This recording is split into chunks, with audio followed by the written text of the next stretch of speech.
اعوذ باللہ من الشیطان الرجیم، بسم اللہ الرحمن الرحیم۔ آج ہم 8th کلاس کا جو سبجیکٹ ہم پڑھا رہے ہیں اردو، اس کا ہم نے آج لیا ہے نیا چیپٹر، وہ ہے گوتم بدھ۔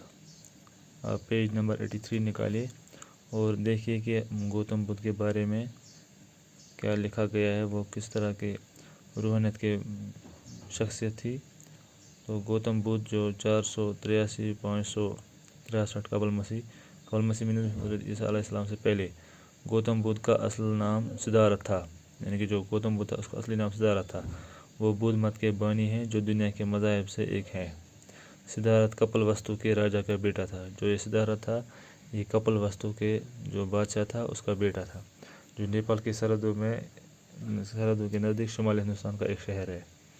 سدھارتھ جس کی ذات گوتم اور قبیلہ شاکیہ تھا، یعنی اس کی ذات جو تھی وہ گوتم تھا اور جو اس کا قبیلہ تھا وہ شاکیہ تھا۔ نیپال کی موجودہ سرحدوں کے بیچ لمبائی کے مقام پر 563 قبل مسیح میں پیدا ہوا۔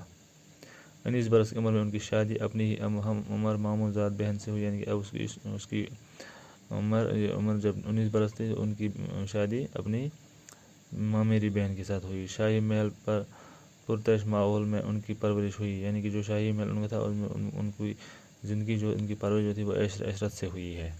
تاہم وہ خود اس ماحول کا کھوگر نہیں ہوئی، یعنی کہ وہ اس کا ماحول جو اس عیش و عشرت کا ماحول تھا یہ اس کا عادی نہیں ہوا۔ وہ بیکل رہتے تھے، یعنی کہ بیکل مینز وہ بے قرار رہتے تھے۔ انہوں نے مشاہدہ کیا کہ بیشتر انسان غریب ہے، یعنی کہ اس نے یہی دیکھا، اس نے یہ مشاہدہ کیا کہ بہت سارے انسان جو ہیں وہ غریب ہے اور اس محرومی کے سبب مسلسل ابتلاؤں میں گرے رہتے ہیں، یعنی کہ اس کو یہی خیال دل میں پیدا ہوا ہے کہ کس طرح اس کا ازالہ کرے۔ حتیٰ کہ اہل سربز بھی اکثر مایوس اور ناخوش رہتے تھے، یعنی کہ جن کے پاس دولت تھی وہ بھی اکثر ناخوش اور مایوس رہتے تھے۔ نیز ہر شخص بیمار کا شکار ہوتا تھا اور آخرکار مر جاتا تھا۔ غرض یہ کہ جو بھی شخص تھا، ہر شخص جو تھا وہ بیمار رہتا تھا اور آخرکار وہ مر جاتا تھا۔ سدھارتھ نے غور کیا، یعنی اس نے غور کیا کہ کیا کوئی ایسی کیفیت بھی ہے، یعنی کہ کوئی ایسی حالت بھی ہے جو ان عارضی مسرتوں سے مار ہوا اور دائمی مسرت کی حامل ہو، یعنی کہ جو ان عارضی مسرتوں سے، یعنی کہ جو انسان بیمار پڑے پھر اس کو بیماری سے پامال ہو جاتی ہے۔ 29 برس کی عمر میں گوتم بدھ نے اپنی ازدواجی زندگی سے کنارہ کشی کا فیصلہ کیا، یعنی کہ اپنی ازدواجی زندگی کو چھوڑ دیا ہے اور خود سچ کی تلاش کے لیے اپنی زندگی کو وقف کر دیا، یعنی کہ اپنی زندگی کو اب سچ کی تلاش میں وقف کرنے لگا، یعنی کہ گھر کو چھوڑ دیا، وہ محل سے روانہ ہو گئی، محل چھوڑ دیا۔ انہوں نے اپنی بیوی اور جو نیا بچہ پیدا ہوا تھا اور دنیا کی تمام آسائشات کو ترک کر دیا۔ وہ ایک مفلس یوگی بن گئے۔ کچھ عرصہ انہوں نے دور کے مشرق یوگی علماء سے حاصل کی، یعنی کہ اس نے پہلے ایک استاد سے یوگی حاصل کی ہے، یعنی کہ یوگی مینز ایکچولی یہ مذہبی ایکسرسائز ہوتی ہے، مذہبی ورزش ہوتی ہے، یوگ کرنے والا۔ ان کے افکار سے مکمل آگاہی حاصل ہو جانے کے بعد انہوں نے انسان کی غیر اطمینان بخش مسائل کے حل کو ازالہ کیا ہے۔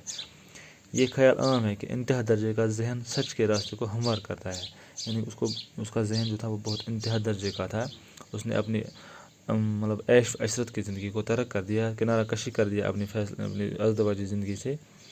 گوتم نے خود کو ایک سنیاسی، یعنی کہ جو یہ گوتم بدھ تھا اس نے سنیاسی زندگی تیار کی۔ سنیاسی زندگی مینس کہ ایک فقیر کی زندگی اختیار کر لی ہے۔ آخر کار اسے ادراک ہوا کہ جسم کی عزت دینے سے ذہن سے ابہام پیدا ہوتا ہے، یعنی کہ آخر کار کیا ہوا ہے کہ اس کو یہ پتہ چلا کہ اس نے محنت کی ہے کہ یہ جو کسی کو عزت دینے سے کیا ہوتا ہے، اگر عزت دینے سے ذہن میں ابہام پیدا ہوتا ہے، یعنی کہ کوئی شک ہوتا ہے پیدا، اس لیے یہ ریاضت انہیں سچ کی قربت نہ دے سکی۔ ریاضت محنت، مشقت۔ چنانچہ انہوں نے پھر سے باقاعدہ خوراک لینی شروع کی اور پھاقہ کشی کو ترک کیا، یعنی کہ بہت وقت تک وہ اس کو پھاقہ کشی کا شکار ہونا پڑا ہے، لیکن اس کو اس کی قربت نہ ملی، یعنی کہ اس کا اس کو ازالہ نہیں ملا۔ تو پھر اس نے باقاعدہ خوراک لینی دوبارہ شروع کر دی اور پھاقہ کشی جو ہے اس کو ترک کر دیا ہے۔ فی الحال آج کے لیے اتنا ہی کافی ہے، انشاءاللہ کل اس کو آگے لے جائیں گے، دیکھیں گے اس کے بارے میں اور کیا کیا لکھا ہے۔ شکریہ۔